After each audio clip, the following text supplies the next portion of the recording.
Chapter 31. Shock. The chaotic fight showed Lu Yin that he could now defeat school leaders, but he didn't get much time to bask in that fact before Zhang Dingtian raised his blade to kill both Parley and Verone. He stopped the man immediately. Wait, we can use these people as bargaining chips. Zhang Dingtian was confused. Bargaining chips? With whom?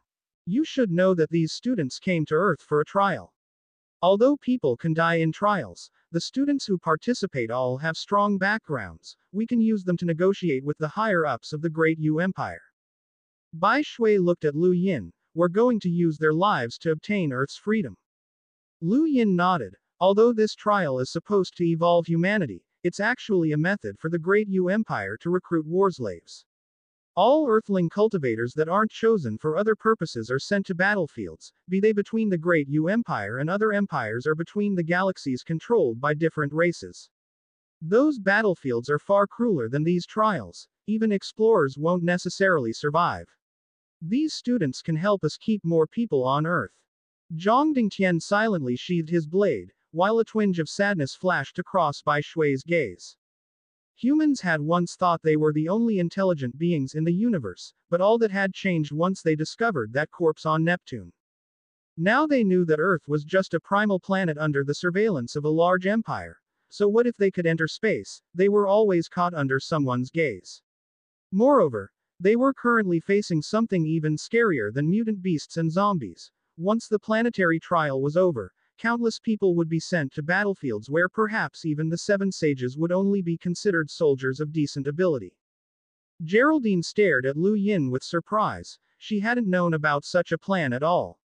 In fact, she'd never heard of a situation where natives asked the Great Yu Empire for anything, forget negotiations using high-ranking children as hostages.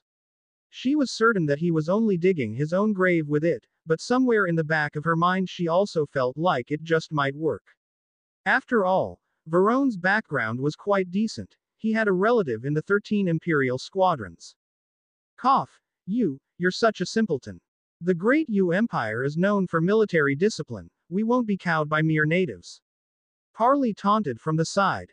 Lu Yin glanced at him. You don't need to worry about anything. Just stay alive to be our bargaining chips. Parley just sneered. It was clear that these natives were clueless about the reality of the Great Yu Empire. However, Bai Shui looked at Lu Yin in surprise. After all, even though it might be useful to catch students trying to negotiate with the Great Yu Empire, this would doubtlessly endanger the youth himself, maybe to the point of death. Did he have some hidden backers? No one helped others at the cost of their own lives. Her caution only rose. Bang! A loud explosion from the north sank Zhang Dingtian's heart in an instant, and he shouted as he rushed towards the source. No, the research center. Two figures flew away to the west, figures that Parley recognized at first glance, Eddie, Hayden. The blade sage shot into the sky in pursuit, but two more people joined the escapees from another direction. He turned grim as the energy from his body set the air off buzzing, all energy seemingly vanishing into his raised blade. It felt like this one strike would split the earth. Lu Yin watched with amazement as the attack blasted the skies apart, drowning out all sound. He wondered whether it was a battle technique for a moment, but he knew that wasn't the case. This was simply the man's strongest attack. Eddie and the other students in the west were stunned by the attack and how deeply Zhang Dingtian had hidden his true strength. While the slash was not a battle technique, it closely resembled one and was truly terrifying. Don't wait. Run! Eddie called out in an instant, and Gurlane and Ballaror nearby were surprised as well. This guy is nuts. Run! The blade sage's slash split the sky as it crashed towards the trainees out west, shocking the people in Beijing as it distorted the air all around. Eddie, Hayden, Gurlane, and Ballaror stopped and turned around, bracing themselves for the incoming attack that split into 5 separate energy waves. When the aftershocks finally disappeared, a shocked Eddie was the only one who was relatively fine. Hayden's black robes had been torn apart to reveal the scales covering his upper body, the blood on his lips shining under the sun. Gurlane was panting as she stared at Zhang Dingtian, while Ballaror had spat out a mouthful of blood entirely. His skin had noticeably turned greener, and there were some cracks all over his body. Go! Eddie cried out, rushing west once more. Hayden took one more look before following reluctantly, followed by the silent duo behind him. An impressive Zhang Dingtian floated heroically in the sky, cheered on by the masses at having sent 4 students running with one attack. Lu Yin's eyes narrowed in excitement and inspiration. How much stronger would his cosmic palm be when he got to 3 stars? Would he be able to beat this? Bai Shui simply heaved a sigh of relief, smiling softly. The head of the 7 sages had shown his prowess once more. Geraldine was left dumbfounded at the presence of a realm breaker among the natives, while Parley and Verone watched with awe. This was someone stronger than the vast majority of sentinels in the Great Yu Empire. They realized their error in underestimating this man. If they had known, they would certainly have avoided the capital before. Zhang Dingtian flew north to check the Research and Development Center, while Lu Yin and Bai Shui rushed to catch up to him. This was one of the most important places in China. Geraldine grabbed the 2 captive students and followed behind. The Research and Development Center was in the northern part of Beijing, and was where the corpse recovered from Neptune had originally been stored. Lu Yin didn't know why senior management had decided to transfer it to an unknown location, but a huge explosion in the process had triggered the subsequent apocalypse. The Research and Development Center was very much the origin of everything that had happened. Parley and Verone had only considered checking Zhang Dingtian's residence and number 1's office, but hadn't thought to check the Research and Development Center that Eddie had targeted. Arriving at the center, the group saw wreckage and corpses everywhere, causing Zhang Dingtian to clench his fists before sending soldiers to block off the area and search for any survivors. However, one guard ran up and interrupted him. "Blade Sage, President Lu Yin wants to meet you." The president is alive. Zhang Dingtian clearly grew delighted, following the man right away to a small hollow a few kilometers away from the wreckage. This was the entrance to the center's basement, and within the cordoned-off area was an old man in a white coat who was leaning against a wall drinking water. Beside him was a beautiful woman in a black business suit, and the Blade Sage questioned her anxiously. "Wansha, how is the president?" "He's fine, he was only startled," the woman replied. "What nonsense, I wasn't startled," the old man grumbled, "I only sprained my ankle." Wansha smiled. Yes, you only sprained your ankle." Zhang Dingtian looked to the old man as Lu Yin and the others arrived. "Mr. President, what happened?" Bai Shui gave Lu Yin an odd look as she saw him rifle through Parley and Verone's cosmic rings, confiscating everything of value. There was technically nothing wrong with this. He had contributed to that battle and there was no chance he would waste the loot, but the scene left her perplexed. The youth himself was excited to discover an entire cube of star crystals, which left him anticipating the next use of his die.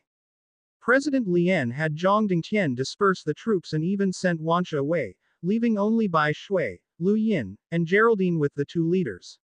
Lu Yin soon asked Geraldine to move away, which she only complied with after a glare from him. Eddie had clearly discovered something here, and she wanted to know what it was too. Bai Shui stared at Lu Yin in a similar manner, hinting for him to leave, but he blatantly ignored her and looked at President Lu Yin with curiosity. "Who are you?" the president asked. "Zhou Shan's representative," Lu Yin answered, leaving the woman speechless. Chapter 32. Escaped Criminal. Zhang Dingtian paused before saying, "He is Zhou Shan's friend, and a Realm of Sky powerhouse." "Realm of Sky? And you're from Earth?" The president grew even more astonished when Lu Yin nodded. "I didn't expect anyone outside of U7 and the Tianju monk to accomplish it. Unbelievable. Boy, how did you manage such a feat?" "Talent," Lu Yin answered calmly. President Lu Yin simply nodded, accepting that explanation at face value. "President, what happened?" Bai Shui asked. The president sighed. The Research and Development Center was attacked. The alien stole all the information. "What information? There should be nothing in the center that he's interested in." President Lu Yin shook his head and frowned. "I don't know." He connected that thing on his wrist to the center's terminal and suddenly grew happy. "That's his gadget," Bai Shui said. "This is foreign technology that far exceeds our networks. It might have been able to decipher something we couldn't. No wonder he wanted to destroy the center. He likely doesn't want us to find out." "No, I'm the one who destroyed the center," President Lu Yin exclaimed, smiling bitterly at everyone's surprise. "That man killed all the researchers when he came in, and went directly to the terminal. He would have found the basement if I didn't destroy the building, and it was the only way to draw all of you here as well. Lu Yin felt a renewed respect for the old man. Few people had the courage to put their lives at stake for the cause. Zhang Dingtian frowned. The center has been destroyed and all the information is gone. We can't even find them for our vengeance. Who said that the information is gone? What's the point of my presidency if that were the case? President Lien shook his head again, opening the door to the underground. There's a backup of everything underground. Any of you who has the foreign technology can try it out. Maybe you can obtain some information too. Zhang Dingtian, Bai Shui and Lu Yin went down immediately, and a few minutes later they were looking at the projection from the watch in shock. The screen was displaying the explosion that occurred half a year ago. On the screen of the Research and Development Center, there was nothing special about the explosion. However, the gadget enhanced the video to show a black shadow rushing west in the aftermath of the explosion. That shadow moved so fast that Earth's technology simply couldn't capture it. All three cultivators had grim expressions on their faces, while President Lien was stunned. What is this black shadow? A human? Lu Yin answered, half a year ago, the seven sages weren't in the realm of sky yet. This speed is comparable to someone in that realm. If I'm not wrong, it should be that corpse. That thing was alive. One can cover their body in energy to stop all functions. It should have been enough to fool our technology. Well, I guess that means this corpse was the criminal mentioned in the students' missions.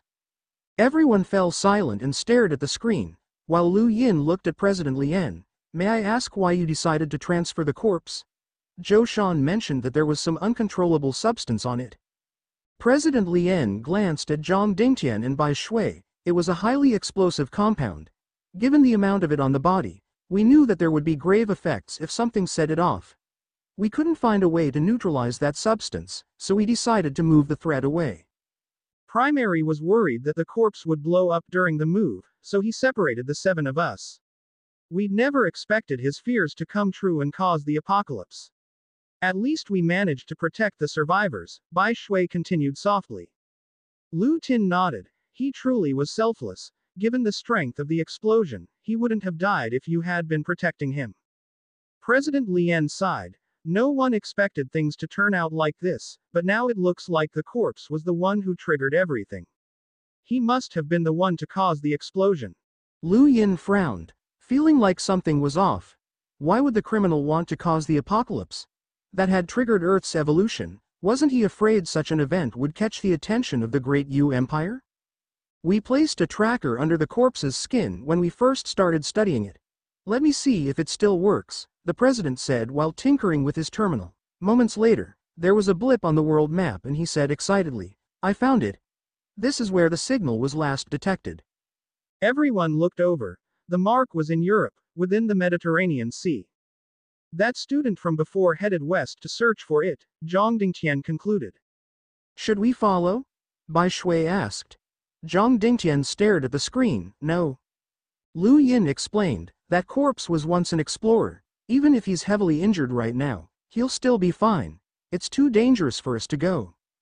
Don't worry. If those students are unable to capture him, he'll definitely come back here, President Lien claimed, explaining when he saw Lu Yin's obvious confusion. His belongings are still in the Research and Development Center. He won't let them go.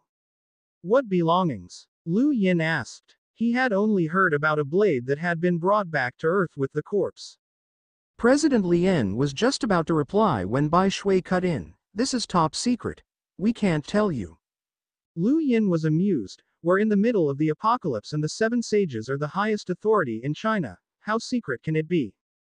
She glared at him. We have no idea about your background. For all we know, you might be another student.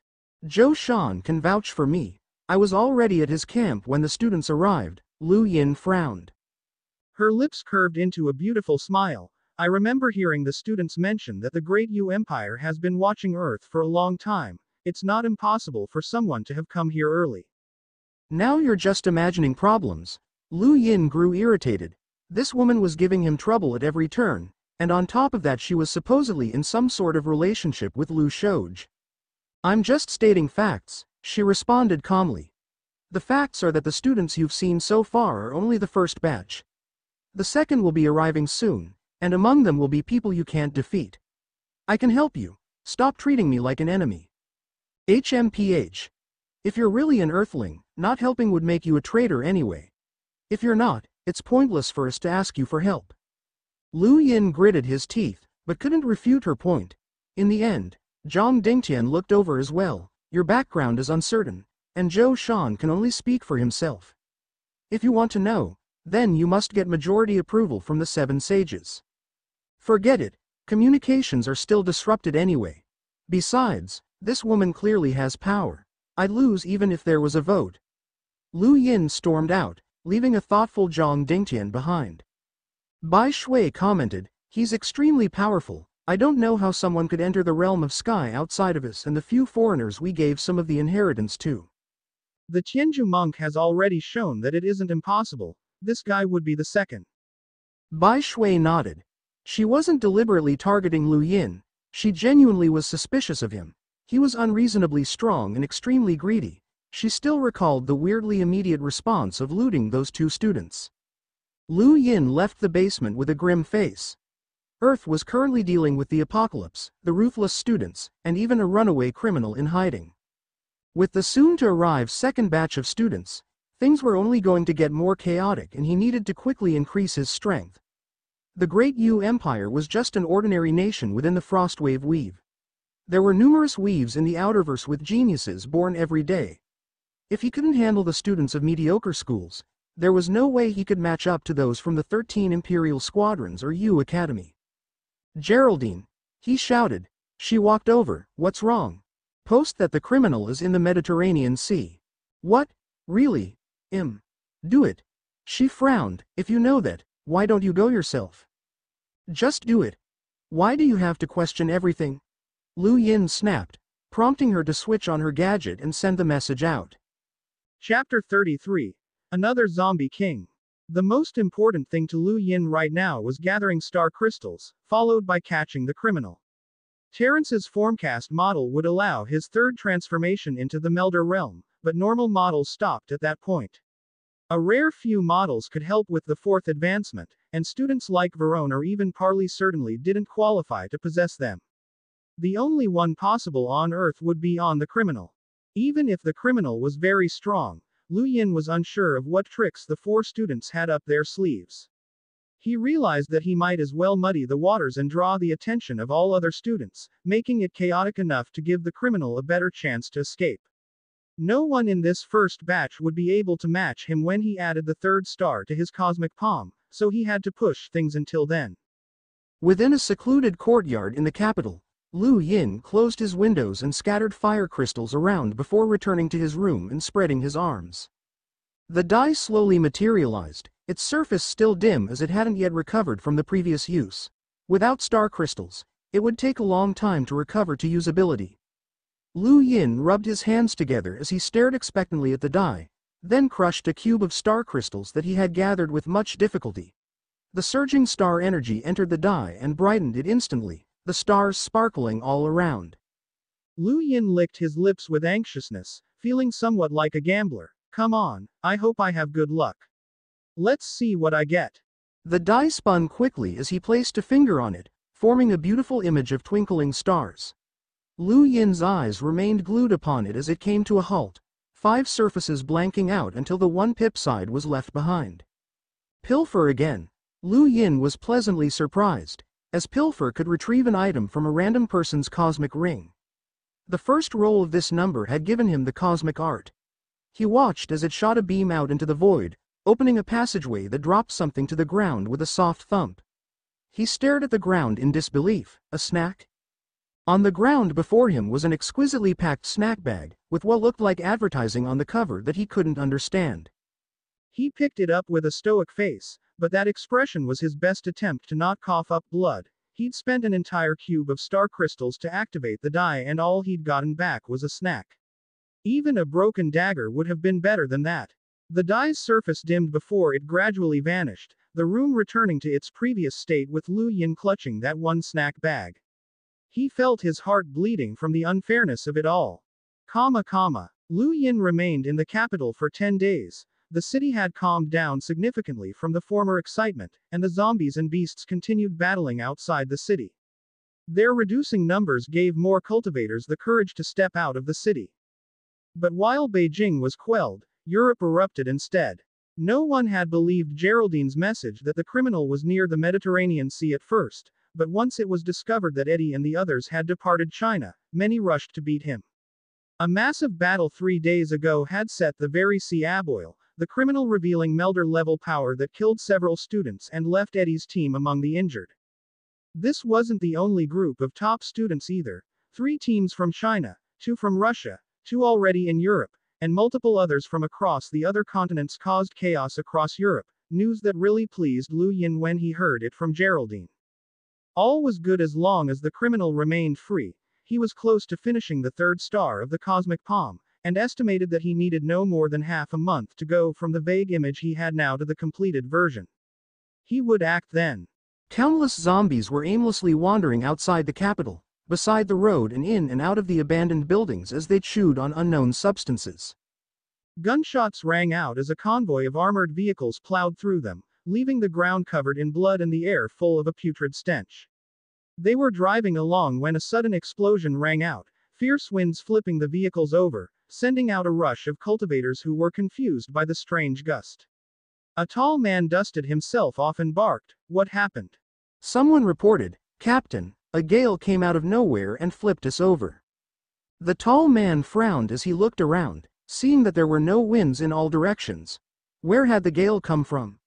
It was then that a shop in the distance was split by an unseen attack, followed by the cultivators' torsos flying off into the sky. They had all been massacred in an instant. Cultivators dying in the field was nothing too strange, but more and more of them were killed by such invisible attacks over the next few days. Once someone in the realm of Earth died, Zhang Dingtian personally left the capital to investigate.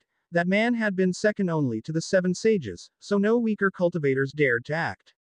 Zombies from both sides of the road snarled and charged towards the blade sage, and he noticed strange creatures wriggling underground, but he remained expressionless as an energy wave swept out and decimated the creatures. Perhaps he was too intimidating, as both sides of the road fell silent. He met no sneak attacks even after traveling quite a distance, causing him to stop and consider his options. He pulled out Boris's personal gadget that Bai Shui had given him, deciding that it was best to use it right now. A light tap set it off beeping, and his gaze immediately focused northeast as he slashed out with his saber. The attack sliced across the earth, a pathetic figure hurrying to escape as it nursed an injured left shoulder. Zhang Dingtian pursued immediately, his blade sweeping out immediately. The fleeing figure turned around and showed a frightened face. It was a zombie. The creature crashed into the ground, its hands flailing as a cruel light flashed in its scarlet eyes. Formless blades of wind slashed out at the blade sage, but a swipe of his hand rebounded the attack and sliced the creature's head off in an instant. The head rolled a little ways away before being crushed by an aftershock. Zhang Dingtian frowned at the zombie's corpse. To his understanding, zombies were failed specimens of apocalyptic evolution. They simply shouldn't have such strength. This thing had the sheer power of a realm of earth cultivator, and it could even control wind blades with its hands. He rushed back to the capital to report the event to President Lu Yin. What? A realm of earth zombie that can control the wind? How is that possible? They are just failed evolutions. I saw it with my own eyes, Zhang Dingtian replied. President Lu Yin muttered darkly, his gaze solemn. The zombies outnumbered the human survivors many times over. If they could also evolve or cultivate, they would make for another powerful enemy. Even more alarming was the ability to control the wind. That was impossible through simple cultivation. Even Zhang Dingtian didn't have such a capability. In fact, they only knew of 2 people who wielded such supernatural abilities. How could the zombie have come by it? If there was one, there will be another. Didn't Lu Yin come from Jinline? Check with him if he has met any similar zombies, President Lu Yin suggested. Zhang Dingtian immediately summoned Lu Yin, and Bai Shui commented the moment she saw his face change upon hearing the information, "You know something." He nodded, telling them of his experience with the long-haired zombie king back near Jinlin. At the time, he thought the capital would have known already, but they were only learning of it now. Bai Shui was incredulous, Swallowing natural energy crystals can grant supernatural abilities. How is that possible? Even humans can't do that. It's what I saw. I have no reason to lie to you. President Lu Yin's expression was solemn as he looked at the trio. We've always assumed that zombies are a failed branch of human evolution, and facts indicate that this is largely true. Most zombies only pose a threat to the average human, but what if they aren't failures but a divergent path? Wouldn't that make sense? Zhang Dingtian's gaze changed. Humans can cultivate with the energy cores found inside the mutant beasts. Perhaps zombies can similarly absorb energy crystals and gain stronger abilities. President Lu Yin replied, no one has seen a zombie swallow a beast core. Mutant beasts can easily wipe out entire hordes, and even if injured they can still escape. No one would be willing to give a zombie a hard-won beast core either, so there's no way for one to get a hold of any. But it is plausible that a rare few manage to find energy crystals through dumb luck. If our assumptions are true, Earth will see enormous change. Chapter 34. Murder. I'll go grab a zombie to test. Zhang Dingtian left immediately, returning in a flash and throwing a zombie to the ground. He stuffed an energy crystal into the creature's mouth, but even as everyone stared for a while, the creature had no reaction. Both he and Bai Shui heaved sighs of relief. Lu Yin was unconvinced. We can't base our judgment on a single one, go catch a few more. Zhang Dingtian nodded, ordering his subordinates to capture some more zombies. More than 50 were bound and sent over within half an hour, and he placed an energy crystal into the mouths of each one. Most didn't react as expected, but one suddenly growled and revealed a pained expression, its scarlet eyes staring daggers at the blade sage as surging energy heated and ripped apart its skin. A loud explosion rang out as its body splattered all over the place. President Lu Yin watched this scene in astonishment. Different zombies react differently after being given the crystals. That means this type of evolution is feasible. As Lu Yin looked at the mangled flesh on the ground, an image of Yin and that head suddenly appeared in his mind, sending a chill down his spine. He didn't dare take it out to examine it right now. This has to be kept strictly confidential, it cannot leak out to certain individuals. Bai Shui said coldly, throwing a dirty look Lu Yin's way. He replied calmly, it seems like the planetary evolution isn't as easy as it seems. If the zombies can evolve, are they considered trainees in the trials too? Zombies possess no intellect. Bai Shui snapped. Lu Yin laughed, no intellect? That may not be the case. Zhang Dingtian immediately issued an order for anyone outside the city to return, deciding to use the ballistics he had left to bomb the zombies. There seemed to be no way to make them human again, so if their threat was significant, allowing them to remain was risky. That risk multiplied tenfold if they could obtain great power by ingesting elemental crystals. President Lu Yin approved of this. There were just too many zombies. All it took was the evolution of 1 in 10,000 for things to become catastrophic. That sort of supernatural energy was not something that an original human being could withstand. A good example was Bai Shui. Realistically speaking, she would not have been a match for Barais if not for her gift of frost. Earth-shattering explosions rang outside the city that night, and Lu Yin watched as salvo after salvo of guided missiles swept across the zombie hordes. These creatures were only frightening out of sheer volume, and ballistic missiles were thus the best way to deal with them. However, the bombings only lasted 2 minutes, leaving him rather surprised. He felt almost certain that there had to be more missiles in Beijing's arsenal. His attention diverted to the sky. He saw a distant figure dashing towards his residence through the air. Focusing closely, he was surprised to see that it was Bai Shui. What could this hostile beauty want from him so late at night? Watching the gorgeous woman approach under the pale moonlight, he felt like he wouldn't have any qualms with making a cuckold of Lu Shouj. However, Bai Shui landed in his courtyard and looked around, not growing less agitated as she stared at him. A puzzled expression came over Lu Yin's face as he asked, "Is anything the matter?" Geraldine walked out from her room as well, sending a glance of confusion towards the Sage of Aqua. "Nothing, I was just passing through," Bai Shui said dully. Are you sure?" After a momentary pause, Bai Shui answered, "The personnel in charge of firing the missions are all dead, and the ballistics have been damaged beyond usability." "What? Who did that?" Lu Yin asked in shock, but a bemused smile filled his face as Bai Shui stared at him in silence. Oh, so you rushed hoping I was absent and you could use it as evidence against me. I hope you had nothing to do with this. We wouldn't be forgiving, Bai Shui said menacingly. Lu Yin was baffled by it all. You seem to be so guarded against me, why? Bai Shui didn't respond, instead turning around and preparing to leave. Wait, you can't just leave like that, you owe me an explanation. He gently walked over to her side, stretching a hand forward to touch her hair. Bai Shui sent an icy glare his way, the surface of her body starting to radiate cold air which swept towards him. When he swept it away with his right palm and made to grab her hair again, her body was suddenly covered in a layer of ice that reflected the moonlight. Lu Yin's palm smacked against the ice and shattered it, prompting Bai Shui to take a few steps back as she glared at him warily.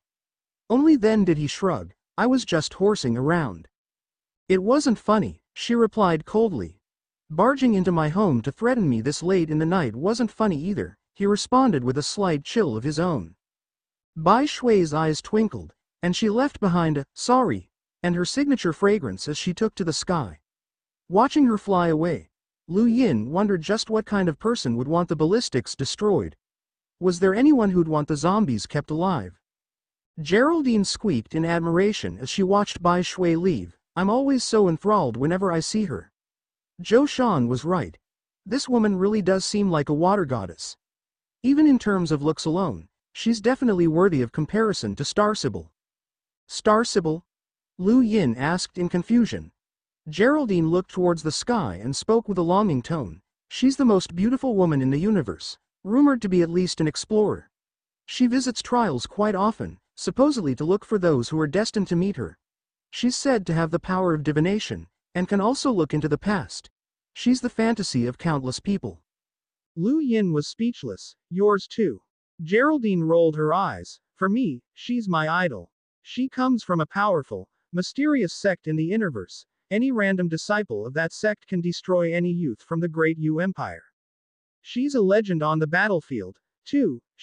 Never mind, you wouldn't understand even if I explained. I'm going to bed. Indeed, Lu Yin dismissed Geraldine's words. The universe was beyond vast, and things often got grossly exaggerated as stories spread around. He fully believed that this Star Sibyl's supposed divination abilities were one such thing. It simply made no sense. While he considered what he'd just heard, Lu Yin stared into the stars once more, as two stars spun on his own right palm with a third starting to manifest. The eradication of the zombie horde was put on hold and he didn't really care about how Zhang Dingtian would handle it, but he was concerned that the second batch of students would be arriving in only about 40 more days. He was running out of time. Meanwhile, Zhang Dingtian ordered 10,000 cultivators to leave the city in batches to head out and eliminate all the zombies. They were told they could ignore all mutant beasts, which made the task fairly easy. He and Bai Shui oversaw the departures from atop the city walls, the latter commenting, even if we destroy all the zombies around the capital, there are still more everywhere else. This is still better than nothing, the Blade Sage said with a grave tone. I've also ordered troops to travel to Jinline, Hubei, and elsewhere to deliver an update on the situations. We're trying to minimize the risk. Bai Shui's eyes lit up when Hubei was mentioned. How is Shoj doing? Zhang Dingtian looked at her and responded monotonously, I don't know. Bai Shui fell silent. The zombie purge was accomplished quite successfully. 10,000 cultivators were able to kill and burn nearly 2 million zombies each day, so after only a few days, the area surrounding the capital had been emptied. Now, all that filled the vicinity was pungent smoke. Zhang Dingtian personally investigated westwards where the ballistics team had been stationed, but even after several days, he couldn't find any clues about the identity of their killer. The only thing he knew was that the assassin was swift and brutal, massacring more than 500 people within a minute. Do you think Lu Yin could have done it? Bai Shui asked from a distance. Did you see it with your own eyes? He asked in a grave tone, his eyes sweeping through the ground. She pursed her lips. We'd better connect with Jinline as soon as possible. This Lu Yin guy is suspicious. I have a feeling he's a student from outer space. And what if he is? With our current world, we should only draw a line between allies and enemies. We don't have the option to segregate ourselves based on race or origin any longer. Bai Shui had a melancholy face, but remained silent. Zhang Dingtian turned to walk back inside, but a white flash blurred past him as he opened the door. The flash was headed straight for his throat, but he was barely fast enough to dodge most of the attack. Still, a thin wound appeared on his neck and started leaking blood. A silver-haired youth with a twisted smile thrust his butterfly sword forward once more in attack, forcing Zhang Dingtian to draw his saber in a defensive stance as the blade swung down towards his eyes. The blade sage braced himself for impact as the weapon drew close, star energy bursting forth to slow the attack as his own forward thrust split the earth nearby. Chapter 35. Information. You really are the strongest of the 7 sages. I'll see you soon. Silver retreated a few steps, turning around and rushing away. Zhang Dingtian was about to send a slash behind him, but stopped as he realized that he was fleeing in the direction of Bai Shui. Ice formed everywhere as the Sage of Aqua stretched out her palm to confront him, but he simply laughed in mockery as his butterfly sword shattered the ice with ease, leaving her helpless as the blade stabbed towards her neck. She resigned herself to death, but watched the youth redirect the attack in surprise as a starry palm blocked the way. Lu Yin had used the roving step to barely appear in front of Bai Shui in time, threatening Silver with a counterattack that forced him to change targets. The air trembled as the 2 attacks met, the astral explosion blasting Bai Shui away and shattering the ground. Shockwaves spread out in all directions and filled the room with a cloud of dust. By the time it cleared, Lu Yin was still in place, but the silver-haired youth had disappeared from sight. Fewer than 10 seconds had passed from Zhang Dingtian's injury to this point, leaving the nearby soldiers with no time to react. Are you all right? Lu Yin asked as he stepped out of the debris. Bai Shui was shaken by that touch of death. The delicate blade had effortlessly torn through her defenses and threatened her life. This was the first time she'd felt such fear since becoming one of the 7 sages. It took her a moment to nod, thank you. Lu Yin then turned to look at Zhang Dingtian. You're hurt. I'll be fine. The blade sage touched the wound on his neck, the blood shocking the soldiers who had just arrived. They couldn't believe that the strongest of the 7 sages had been injured, but he himself was more confused to see Lu Yin. Why did you come here? Lu Yin looked at his palm. I was curious. I wanted to know who the murderer was. Zhang Dingtian answered. It was the guy who just left. I know, Lu Yin replied. He looked at Zhang Tian's wounded neck and frowned. He had seen the entire process of Silver's attack, and was quite astonished by the Blade Sage's perception to be able to avoid that attack at such close range without using any battle techniques. He had to admit that he could have done no better in the same situation.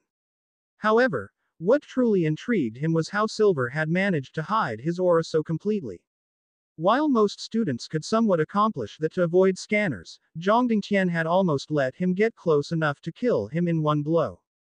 Why was he targeting you? Bai Shui asked. Zhang Dingtian narrowed his eyes. I'm not sure, I've never met him before. The only possibility that comes to mind is that he doesn't want the zombies killed. That comment hit Lu Yin hard. This attempt proved his previous guesses that Silver was connected to the zombie kings somehow. This also meant that Silver wasn't really paying attention to the trial's mission, but was instead worried about keeping the zombies alive. The youth was a complete puzzle. Although some assumptions could be made, there was only so much that could be learnt from a single assassination attempt. Pass down orders to keep killing the zombies for 24 hours, Zhang Dingtian suddenly commanded. Since it was impossible to capture someone that fast and sneaky, he would simply suppress news of the attack and redouble his efforts at eliminating the zombie horde. He quickly set about hiring even independent cultivators to join in on the task. Time flew by, and soon there was only a month until the next group of students arrived. Numerous fights had broken out all over Europe in the meanwhile, but there was no news of the criminals' capture. One day, Lu Yin's gadget activated automatically and beeped as it sent him an announcement. Dear students, the grace period has now drawn to a close. Location tracking can no longer be disabled on your gadgets, and your positions will be openly available. Please finish your missions as soon as possible. Good luck. This message would cause the trial to become even more cutthroat. The first batch of students had already been on Earth for 2 months, and this time had been considered a safe period when they could hide their battle ability and just look for rare herbs or minerals in order to improve their results, but now that this period was over, everyone's location would be publicly broadcasted unless they got rid of their gadget entirely. Lu Yin sighed, gazing at the sky. The true trial was now starting, and hiding was no longer a possibility. The last 2 months could also be considered an opportunity for the people of Earth to fight the students for resources. This was what the greater universe considered a fair opportunity for evolving planets. There's quite a few, he mumbled to himself. Vesta's gadget finally connected to the net for the first time, showing a model of Earth with the locations of every single student. The pods he'd seen in Jinline had only been a small fraction of the total number. He now saw nearly 100 students in Asia, with more in Europe, Africa, the Americas, and even some all the way in Antarctica. However, most of the students were currently centered around a spot near the Mediterranean Sea. As he looked through the map, a message suddenly popped up on top: the Tianzhu monk of Earth has defeated Hayden. Lu Yin was surprised by this. Were battle results also going to be announced now? This information startled many other students as well. Hayden was known to be the strongest in his school, so a native defeating him was stunning, especially for common students like Geraldine. Top students were often considered unbeatable, and this defeat made them consider the risks of this trial much more seriously. Although the Great Yu Empire held many trials every few months, it was rare for a top student to be defeated anywhere. The strongest natives of typical planets weren't even sentinels, ensuring that those like Hayden were invincible. Another message quickly appeared: Eddie has defeated the Tianzhu monk. This piqued Lu Yin's interest. Why would Eddie and Hayden visit Tianzhu? Geraldine anxiously sought out Lu Yin. Now that the trial has officially started, you can see everyone's location on the map and can contact them, too. You're aware of this, right? Lu Yin's heart sank. You can contact each other. She nodded. The students come from all over the Great Yu Empire, so most of us don't know each other, which is why so few people contacted each other over the past 2 months. Whatever. The important bit is that someone already released news that the criminal left something important in Beijing that he'll come back to retrieve. Lu Yin's gaze turned cold. Who? Geraldine shook her head. I don't know. The net only shows the positions of the gadgets, not their users. Lu Yin ran through the possible suspects in his mind, but the only people who knew that the criminal had left something in the capital were the 7 sages, President Lian, and himself. Not even Eddie had known about it, so now that the news had been leaked, Zhang Dingtian and Bai Shui would absolutely suspect him. Surely enough, an energy wave swept through the area very soon. Lu Yin flew into the sky and saw Zhang Dingtian and Bai Shui, saying immediately, I wasn't the one who leaked the information. Convince me. The blade sage glared at him. Lu Yin narrowed his eyes in thought before ordering Geraldine, announced that the criminal hid something in Tianzhu, which is why Eddie and Hayden were there. It was also why the Tianzhu monk was able to beat Hayden. Geraldine instantly complied. That won't slow them down for long, Zhang Dingtian said. I'm demonstrating my sincerity. It's up to you whether you believe me or not. Zhang Dingtian inhaled deeply, clenching his blade. He wanted to capture this only outsider who knew the secret, but Lu Yin was too strong for him to be confident in victory. Let us check your gadget. Bai Shui remained skeptical. Who the hell do you think you are? Lu Yin shouted. Come take it from me if you dare. You. Bai Shui was exasperated. She had wanted to give Lu Yin a chance to prove his innocence since he saved her life, but he was too stubborn. There are a total of 9 people who were aware of this secret. I'm in the capital, so why would I say something that would bring trouble to myself like an idiot? Even if I had ulterior motives for being here, I would still keep my mouth shut, Lu Yin said coldly. Chapter 36. Robbery. Lu Yin's words made sense, and Zhang Dingtian and Bai Shui exchanged glances. They realized that if Lu Yin really was a student taking the trial, he wouldn't have done something to cause himself trouble. There is a person that I have my suspicions about, though, he continued, glancing at Bai Shui, Lu Xiaoj. The 2 sages were astonished. Why? Hubei has been marked blue, you know what that means. Bai Shui disagreed. My entire domain is blue, as is Nanjing. That doesn't mean anything. You're one of the 3 high sages, and the only reason Nanjing is blue is that I saved it. Lu Xiaoj isn't a high sage, he isn't even much stronger than Zhou Shan. How could he possibly defend himself from the trainees?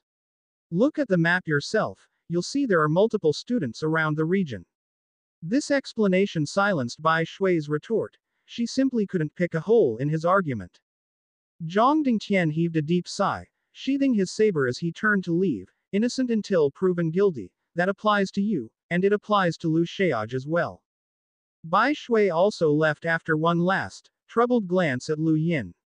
It was only then that Geraldine approached. Was it really Lu Xiaoj who spread the news? How would I know? Lu Yin answered nonchalantly. She blinked, but you sounded so certain just now. Lu Yin smirked at her. How would I convince them if I didn't? If you're going to scapegoat someone, you need to have full confidence in your words. What have you been studying in school if you don't even understand this? Scapegoat someone. How despicable. While Geraldine was disturbed by these words, Lu Yin returned to his residence. Meanwhile, her post on the net prompted many of the students bitterly fighting in Europe to rush to Tianju. Although Eddie and Hayden tried to clarify that they had only been passing through and fought the Tianju monk through coincidence, no one believed them. To Lu Yin, the official network was like a movie over the next few days. There were constant messages about X defeating Y, Z dying, and the like. Some of the students trying to fly over from the Americas had been eaten by mutant sea beasts on the trip. The commotion continued for 5 days until Eddie and Hayden finally managed to prove their innocence, convincing people that the criminal hadn't left anything in Tianju. When the focus finally shifted back to Beijing, Lu Yin sighed. He'd known that he couldn't keep people distracted forever. Those challenging trials weren't fools, and Beijing was clearly the place most likely to have anything related to the criminal. However, Eddie had suggested that the students group up and take control of Beijing, waiting for the criminal to appear. If the month passed without that happening, they would stick together against the next batch of students. This suggestion proved quite popular with those who wanted to try and get into Astral 10. No one in the first batch had confidence in facing the next individually, but Eddie's suggestion gave them a sliver of hope. Within Beijing, Zhang Dingtian and Bai Shui looked terrible. They were aware of the situation and knew how bad things were about to become. The capital would soon become a battlefield. Although Zhang Dingtian was extremely powerful, there was a limit to his strength and he didn't have any battle techniques that suited him. It would be impossible to protect the city alone. Bai Shui was significantly weaker, and the blunt truth was that even all of the 7 sages gathered together would still face a hopeless situation. Lu Yin was just as concerned as the 2 sages. He had taken the identity of a native in the trial, so if Beijing was taken over, it would drastically reduce the effect he was aiming for. Also, he had no intentions of allowing the criminal to go free with the item that had been left behind. Beijing was critical to all of his plans. Lu Yin, let's go. Beijing won't be able to defend itself, Geraldine told him anxiously, but he was lost in contemplation. The most powerful people on Earth right now were Zhang Dingtian and Eddie, the former being a tiny bit more powerful, but there would be many opponents of comparable strength in the upcoming battle. He needed to be stronger than them all to keep the city from battle. At the very least, he needed to reach Eddie's level and sweep through them all with his cosmic palm. Considering all this, he whispered to Geraldine before flying off, "Stay in Beijing, I'll be back in a few days." Geraldine was left gritting her teeth in reply. He was aware of the situation. Why was he asking her to stay and die? Right as Lu Yin was about to leave the capital, Bai Shui popped out to confront him. "Are you trying to escape?" "I'll be back before the trainees attack the city," he answered softly. "And why should I believe you?" she asked, her beautiful face expressing all the disdain she held towards him. "You don't have to. You can't stop me regardless," he stated matter-of-factly. "Or do you want a deathmatch with me right before an impending war?" Bai Shui clenched her fists. "Let him go." Zhang Dingtian's voice rang out, though he remained out of sight. Bai Shui could do nothing more at that point, and simply floated back to the ground. Lu Yin stared at the city for a while before leaving, taking out his gadget once he was far enough away.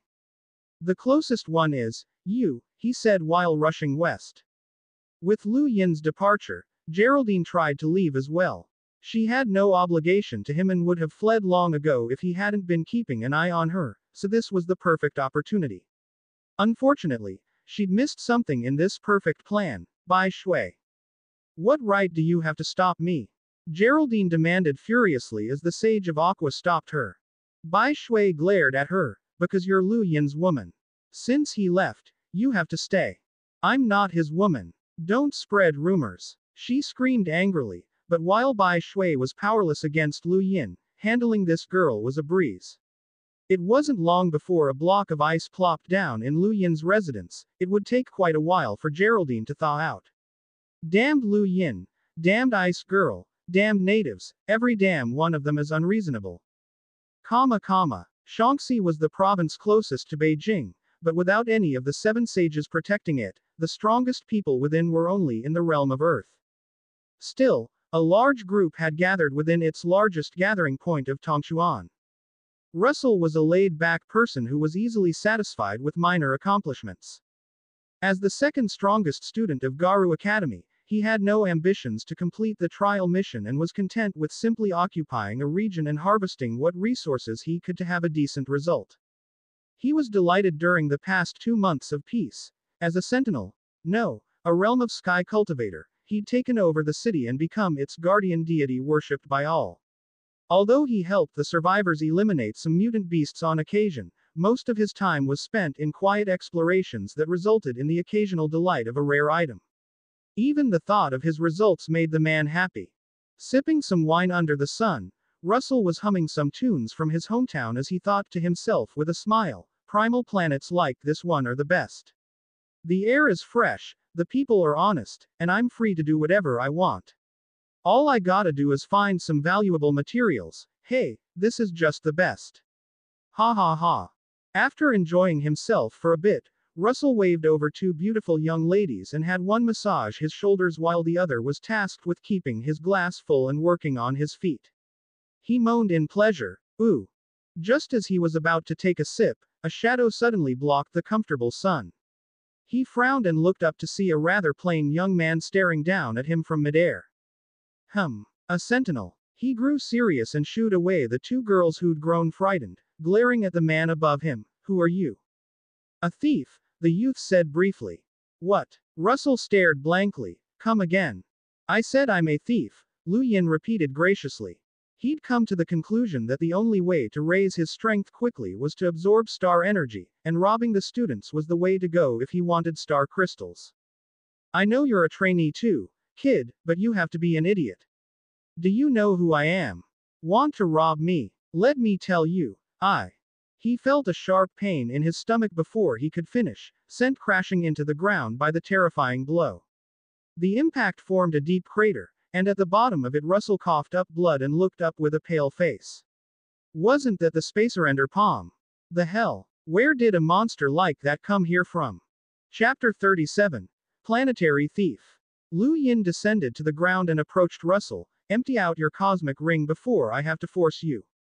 You have to be the leader at some school. Why are you robbing me instead of finishing the mission? Won't you lose points? Russell's face twitched, but Lu Yin responded by raising his arm and leveling a cold glare. As the air started to distort from a shockwave palm, he urgently spoke up, No. Don't attack, I'll do it. Russell removed everything from his cosmic ring as he spoke, revealing a wide array of items, but Lu Yin only grabbed the star crystals and a few of the more useful ones before leaving. Hey, what's your name? He called out, but upon being ignored he could only curse at the existence of such a bastard among the trainees. He suddenly remembered something and hurried to check the network on his watch, but the only thing displayed at the top of the map was, Russell has been defeated. This left him coughing up blood again. If there was no name, the thief had even stolen his gadget. Once he was far away from Tongcheng, Lu Yin glanced at the network on his gadget and nodded in satisfaction. He was aware that the people monitoring the trial on Earth knew who he was, but they had still hidden it to keep things fair. Who next? That was answered by a quick glance at his map. He didn't take much time to choose someone before hurrying off. Lu Yin robbed more than 10 students around China over the next 3 days, all of whom had thought they were safely hidden. Each one was about the same level as Geraldine, content with occupying a piece of land, harvesting some rare materials, and just surviving to the end. They had no interest in disrupting the status quo, but they had been unfortunate enough to come across someone in desperate need of star crystals. After all, no matter how small it was, even a mosquito had some meat on it.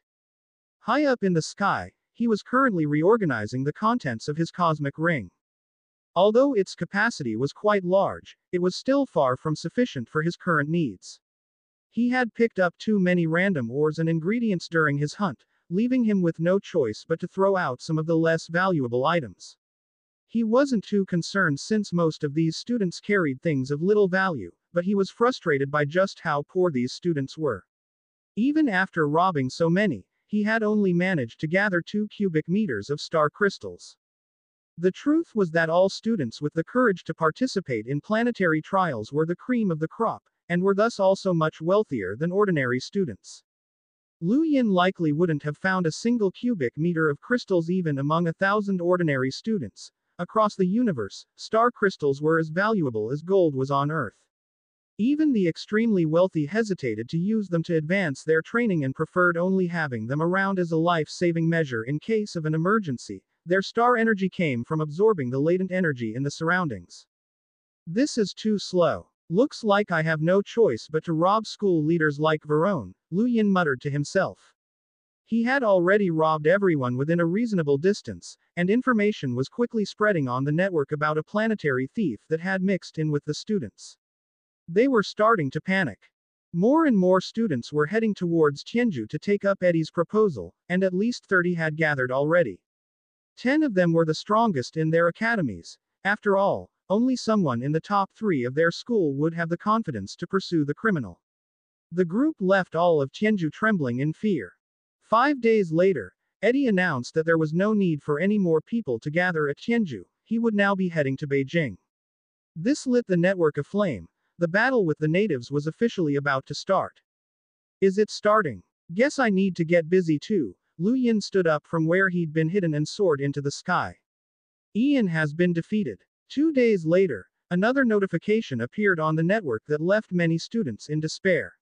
They had already seen this message 10 times over, and the rumors were that this thief had a stolen gadget so no one could know who he was. They had first assumed he was only robbing common students, but Ian was the strongest in his academy. This left many terrified. On a piece of barren ground, a young man coughed up blood as he glared into the distance, watching Lu Yin use some of that crimson to gain access to his cosmic ring. Lu Yin's eyes lit up as he saw the contents. Niece, you've got some pretty good things in here. As expected from a school leader. Who the hell are you? What academy are you from? Give me a name. Ian roared with fury. He had been unfortunate enough to meet this guy, and before they could even begin talking, he'd been rendered speechless by a spacerender palm. Another had closed in before he could recover his senses, and this one had beaten him into the ground. Lu Yin tossed the ring back. Call me 7. 7. Ian was infuriated, but could only watch as Lu Yin left.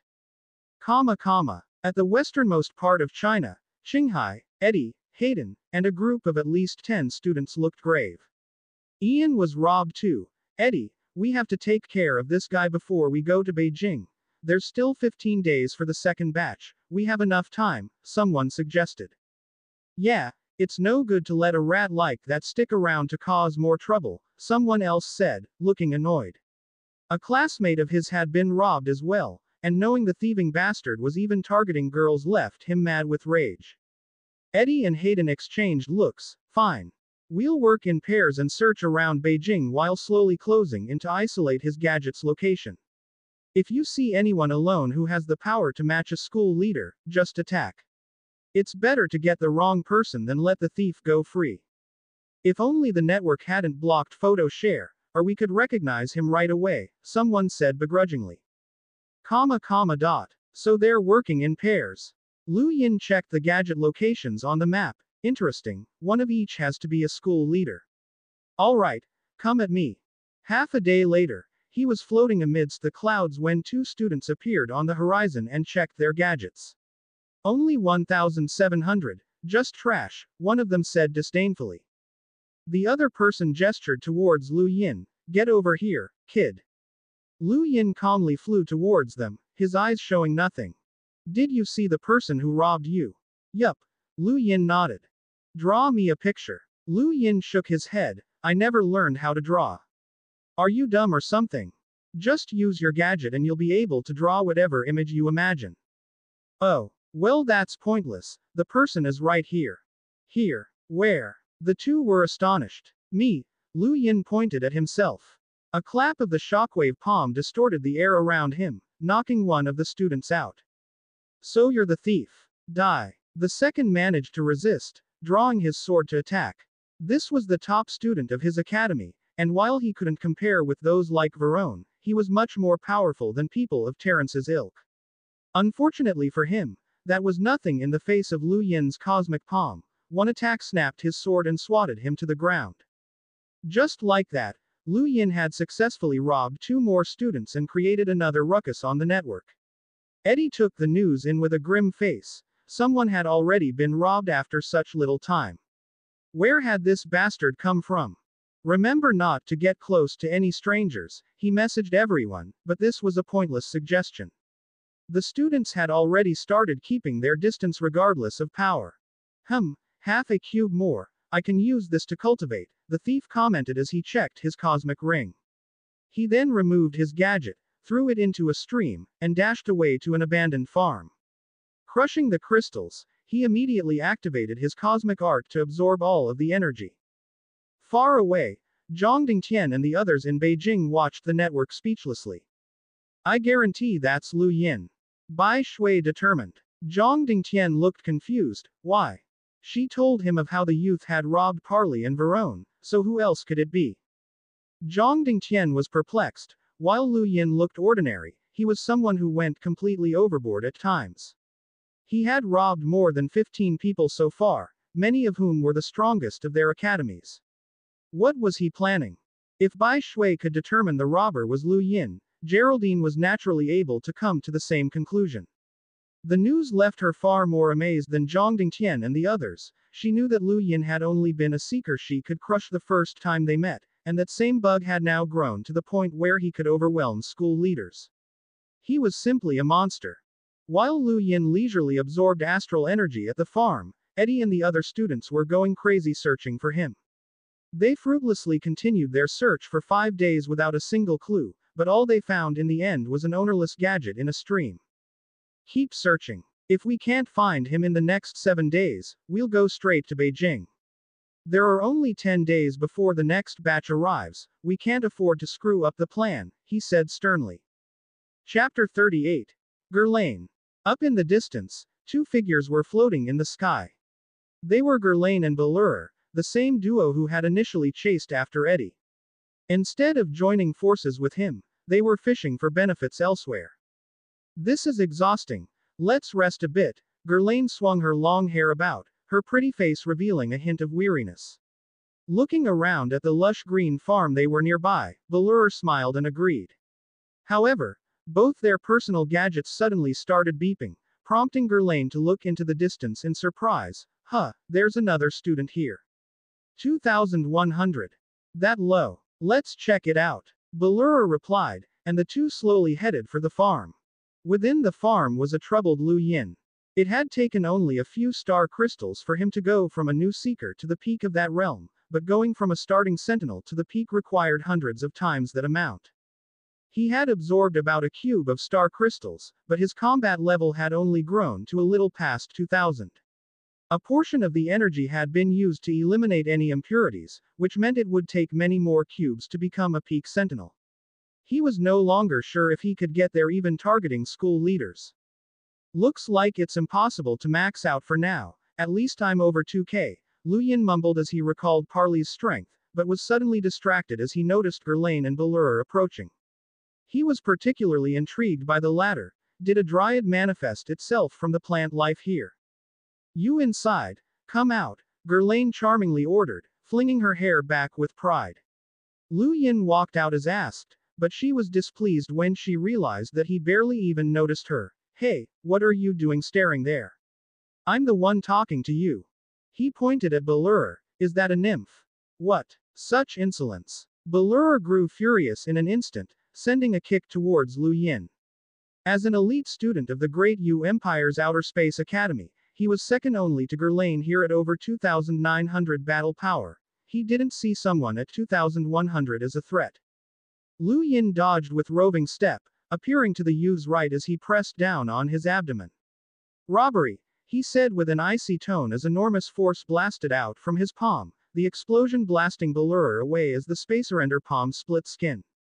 Gurlane's gaze focused as an unusual bow appeared in her hands, rumbling thunderously as she aimed an arrow at Lu Yin.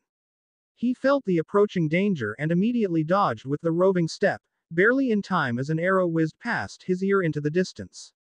It tore through the air and shook the earth in its wake, and moments later a thunderclap resounded in his ears accompanied by a violent shockwave. Before he could even look back, the girl was already aiming another arrow at him. He clawed forward to stop her, but she dealt with that by forming lightning all over the surface of her body in a stormy armor. The appearance of the armor twisted the air and shook the ground, forcing Lu Yin to get serious as two stars appeared on his palm. Another loud explosion rang out, as his attack barely tore through the armor and struck her body. Both literally and physically, Gurlane was blown away. This armor had been a gift from her brother, and its defenses were something few sentinels could break through. And yet, this random person had managed to do it. Don't you touch her. Billowed howled as she landed away from her bow, odd green stripes appearing on his skin and spreading across his body. The surrounding plants started to squirm the next moment, and the grass below Lu Yin jumped up like a living creature to grasp his feet. Lu Yin was surprised by the hostile aura all around him, but an eruption of star energy shattered the plants and let him charge straight forward with another palm attack. Billowed swung both of his weed-covered arms to counter, but despite a deafening impact that sent a cloud of debris into the air, the palm slapped him into the ground. Both of his arms were twisted at a strange angle, and he spat out blood. Oh, that's where I remember you. Both of you were hidden in the capital once, Lu Yin commented as he picked the man up, tossing him towards the girl and drawing closer. Gurlane and Billowed have been defeated, the network notified all gadgets on Earth. Even Gurlane lost to him. A distant eddy was surprised. Fallen prone on the grass, Gurlane glared at Lu Yin, "You're that planetary thief." Lu Yin frowned. "Don't slander me, I'm a good person." "Bullshit," she shouted. A diva cursing someone. Such a bad temper. Lu Yin was taken aback. Gurlane just snorted, but Billowed spoke up. "Kid, I'm warning you not to touch her. Her brother is Gerbok, one of the strongest youths of the Great Yu Empire. If you hurt her, there's no place you can get to escape him." "I already said I'm a good person, I don't hurt people." Lu Yin pursed his lips, snatching Gurlane's cosmic ring as he spoke. Unlocking it with some blood from her mouth, he immediately started rifling through it for star crystals. Gurlane and Billowed were dumbfounded by this behavior. Just how was he a good person? The ease and familiarity in his actions showed that he'd done this many times before. Gurlane protested and started kicking at Lu Yin while yelling, "Hey! Don't mess with that. I'll give you whatever you want from there, but don't go through a girl's stuff." Useless crap. Lu Yin rolled his eyes, but they suddenly gleamed and his breathing sped up. Astonished by a pile of star crystals that summed up to at least 2 cubes, he turned to her in surprise, "You're rich." Gurlane gritted her teeth and her face went red. "Bastard." Taking the crystals, Lu Yin threw her ring back and began to search through Billowed, whose reaction was much calmer once he realized that the two of them wouldn't come to as much harm. While Billowed's ring didn't contain as much wealth as Gurlane's, it wasn't far behind either. Lu Yin ended up with a bit over 3 cubes, something that made him feel rich. Satisfied, he turned to leave. "It's been a pleasure meeting you two. If it is our fate, we'll meet again. At least give me your name, you bastard." Gurlane screamed. "Call me Brother 7. Lu Yin waved goodbye, starting to rise into the sky. The girl was extremely upset at this, but then an idea popped into her mind. "Wait. Do you want more star crystals?" The thief that had just started to ascend shot back to the ground and looked at her. "What do you mean?" Gurlane smiled cunningly. "Come with us. I'll lead you to rob others." Lu Yin was flabbergasted while Billowed grimaced. It had started again. Ghislaine never allowed herself to be at a disadvantage. She was normally decent, but if she ever lost out to someone, she'd do anything to not end up with the short end of the stick. Lu Yin stared at her with a confused expression. You want to lead me into more robberies? Do I look like an idiot? She snorted. It's your call to believe me, but you don't even have a gadget to find other students with. There's maybe a week before they start invading the capital. What kind of luck do you think you'll need to meet any of them this week? But if I help you out, we can meet one every step of the way. Lu Yin sneered. What if you set a trap for me? Ghislaine raised her head. On my name, I'd never do such a thing. Go ask anyone, they'll vouch for the character and trustworthiness of Ghislaine from the Outer Space Academy. I'm Gerbach's sister, what could I gain from harming you? Billowed was speechless, but Lu Yin's eyes narrowed as he considered the proposal. He was confident that with his current increased strength, he could escape even if trapped and surrounded. All right, you lead the way, but I'm going to keep your cosmic ring until we're done. Ghislaine clenched her jaw. All right. After the two students recovered for half a day, the three people flew north. On the way, Lu Yin asked, I wanted to know, is this guy a nymph? I was born on planet Botany, Billowed grunted, everyone there looks like this, do you have a problem? Oh, no. The universe is really vast, there are all sorts of creatures. A furious Billowed turned away, feeling like Lu Yin had insulted his people. Ghislaine rolled her eyes. So what? You've also seen Parley. Those of planet third gravitas are 1.6 meters tall at the most. He can be considered Mr. Average with his height of 1.2 meters. There are also planets where the people have scales, are 4 arms, or are even 10 meters tall. There are also all kinds of grotesquely shaped ones. Aren't you a student from the Empire too? Billowed suddenly asked as he looked at Lu Yin suspiciously. Of course not, I'm from Earth, Lu Yin replied, leaving both of them wide-eyed and humiliated. Half an hour later, Ghislaine informed them excitedly, 2 students are coming. Lu Yin was thrilled, but he glanced at the girl who seemed even more eager than himself. She turned back to him. Hey bastard, how are we going to do this? Chapter 39. Robbing Together. Lu Yin lifted an eyebrow at Ghislaine's words, flashing a fake smile. You want to be a part of this? Ghislaine's eyebrows lifted as well. You don't want me. The two stared at each other before Billowed pulled her aside. We can't be seen. It won't reflect well on your brother if word of it reaches the school. Ghislaine finally understood and nodded, concealing herself as she told Lu Yin, you can go play then, we'll hide. Lu Yin did not object, watching 2 figures appearing in the distance. He wouldn't feel at ease with the 2 right next to him. Them being hidden away was a better option. 10 minutes later, the network sent out another notification of a pair's defeat. Most students around the country looked at it in surprise. They had thought the bandit simply stopped 5 days ago, but the menace was at it again. Said bandit was currently being stared down by an excited Ghislaine. Quick, how much did you rob? Split the goods. Lu Yin looked at her curiously. You sure? You can't be thinking of immorally hoarding everything. He thought about it and nodded, tossing her a small star crystal. Take it then. What? You stingy bastard. Ghislaine was riled and charged straight at him. It's not my problem if you don't want it, Lu Yin said with a smile. He had realized the girl's personality problem long ago. She was helping him because she was disgruntled with the robbery, and she would have stayed on his side even without any pay. He wasn't worried about her throwing in the towel until she could retrieve what he'd stolen. Ghislaine's help greatly smoothed up Lu Yin's robbing process, allowing him to procure a staggering 5 more cubes of star crystals that left even the rich trader jealous. However, there were only about 4 days left before the second batch arrived when he also met true danger for the first time since the apocalypse. Ghislaine had found 2 people on top of an abandoned supermarket in the network, but once he arrived, he was surrounded by 7. 5 of the people here weren't carrying their watches to conceal themselves, and 3 were even school leaders. It was quite a wager. You're the planetary thief.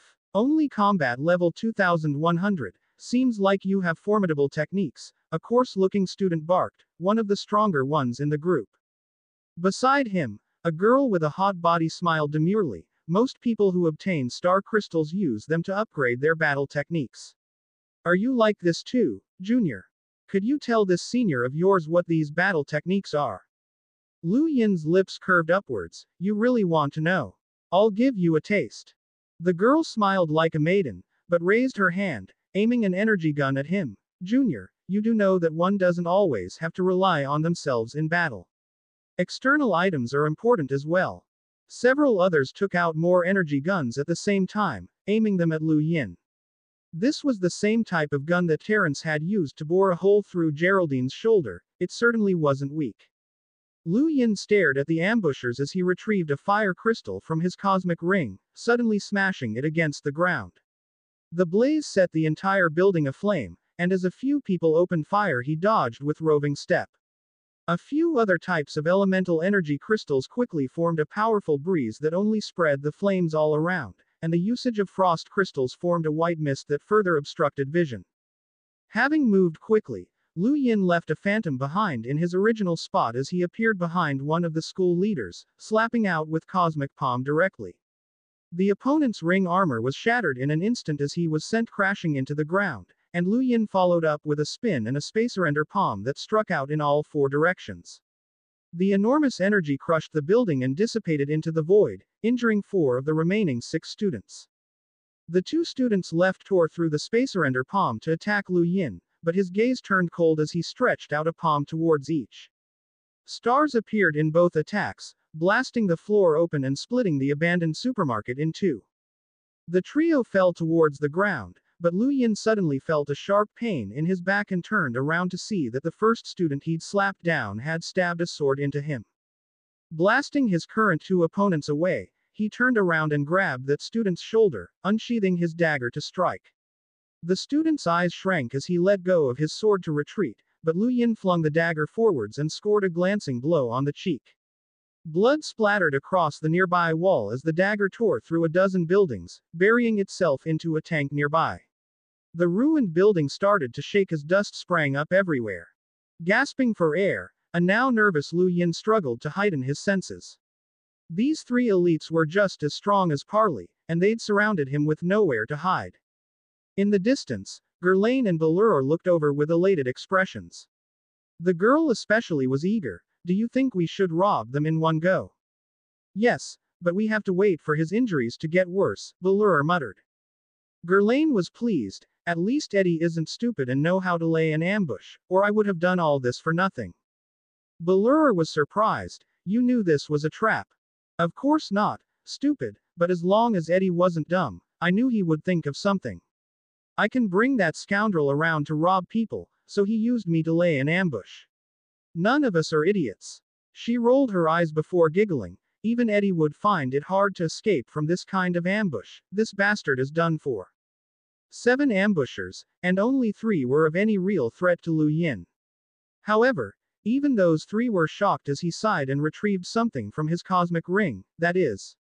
In the distance, Ghislaine was stunned, and went red in the face. That shameless bastard.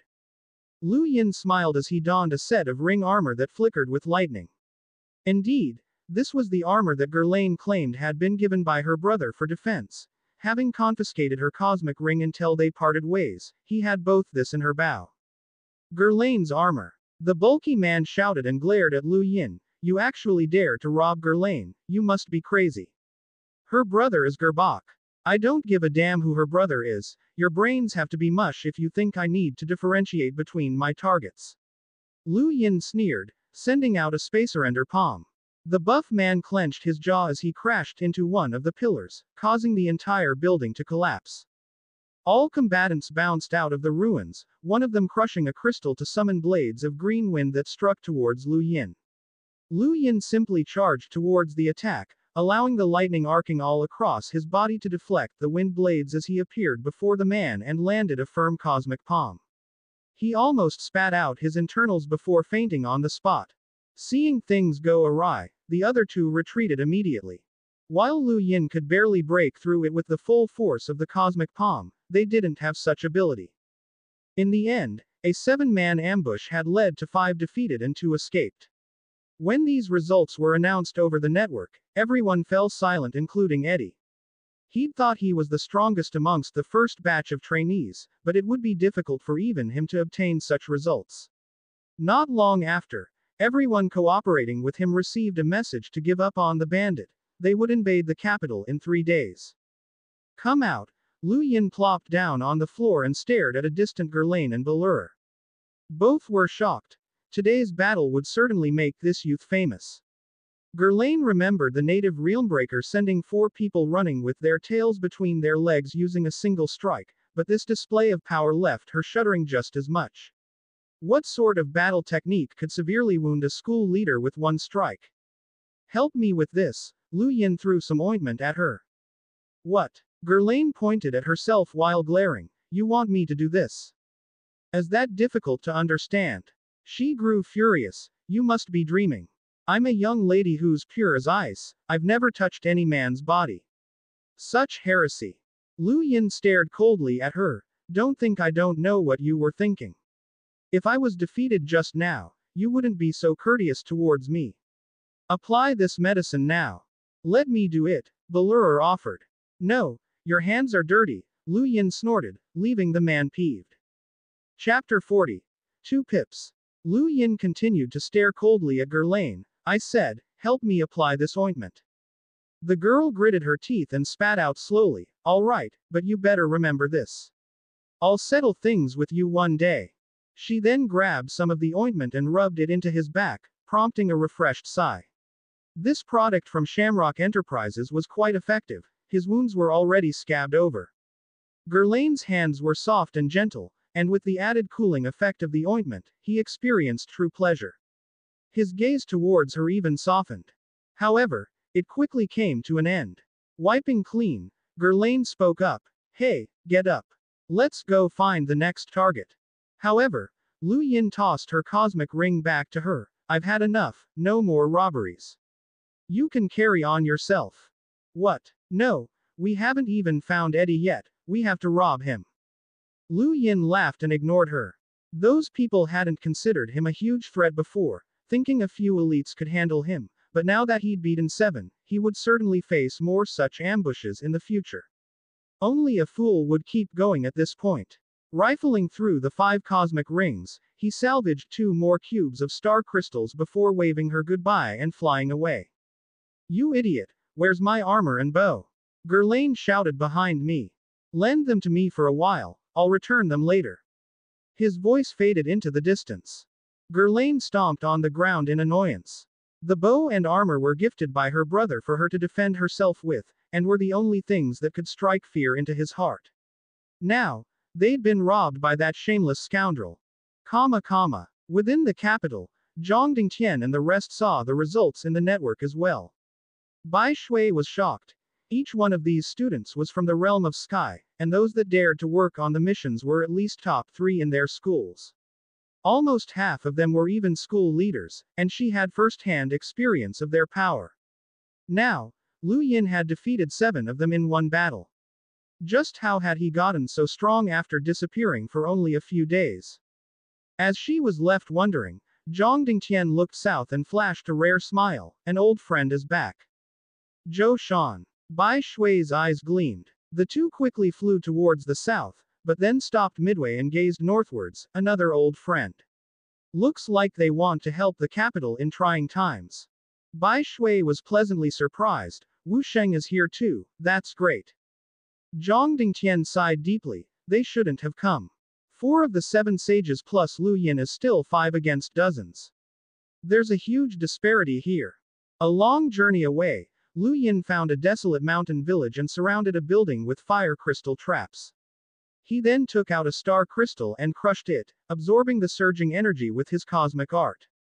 West of Beijing, Eddie and his followers appeared as well. Prepare yourselves, the invasion starts in 3 days. Remember, the natives defending the capital are nothing, but the second batch is about to appear.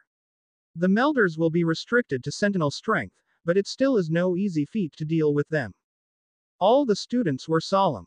It was rare to have a second batch of trainees in the Great Yu Empire's planetary trials, and this instance was purely because of ASTRAL-10. A number of freaks that were normally hidden away had decided to participate in this second batch. More and more students approached the capital from all directions. A dozen weary students descended upon the South China Sea. "We've finally reached China, and that fellow Eddie and his team are plotting to steal the criminal's items. We need to move to stop him from gaining an advantage." Students similarly appeared in eastern and northern China, bringing turbulent times with them.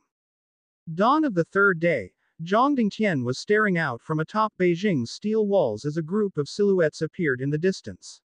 At the same time, a distant Lu Yin finally opened his eyes.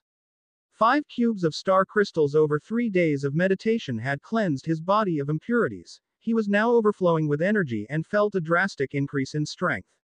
Not only did his body contain much more than before now that he was a peak sentinel at level 3000, it was more compacted as well. Although he'd plundered a total of 7 cubes of star crystals, he had only used 5 so far. He now looked at the 2 remaining cubes in anticipation. The temptation was just too much.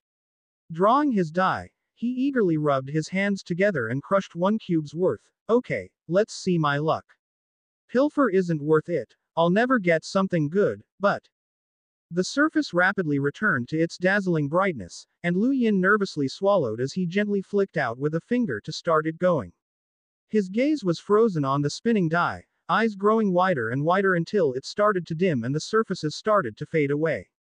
He'd rolled a 2. This excited him greatly. It was his first time getting this roll. He watches as a black vortex formed beneath the spinning die, its usage popping to mind.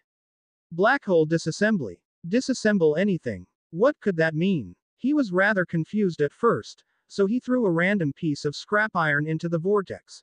It passed through in an instant, but what popped out on the other side was a small piece of pure iron with a smooth, hard surface that had shrunk down significantly from what he'd put in.